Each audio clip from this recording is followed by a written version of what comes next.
Sayfa 28'den devam ediyoruz. Merhaba arkadaşlar. Uzun zamandır video atmıyordum. İşlerimden dolayı yoğundum. Kusura bakmayın. Evet. Huve ketebe. Huve ketebe. O yazdı.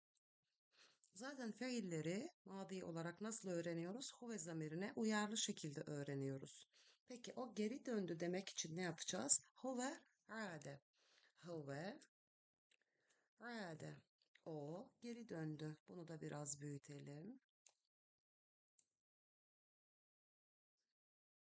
O oturdu demem için ne demem lazım? Fiili öğrendiğim şekilde kullanmam lazım. Huve celese. Huve celese.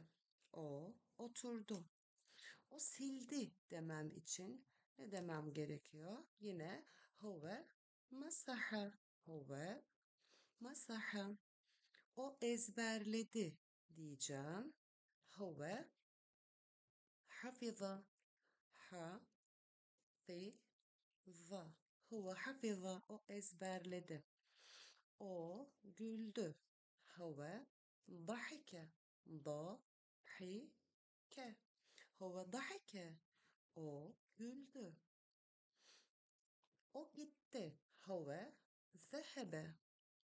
Huve zehebe. O gitti.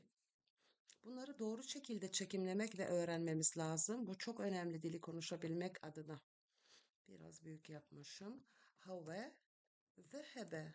Pardon, harece. Çıktı diyeceğim. Harece. Huve harece. O çıktı. Huve dehale. O girdi. Huve dehale. Tekrar edelim. Sayfa 28.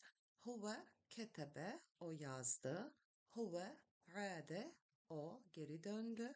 Huve celese, o oturdu.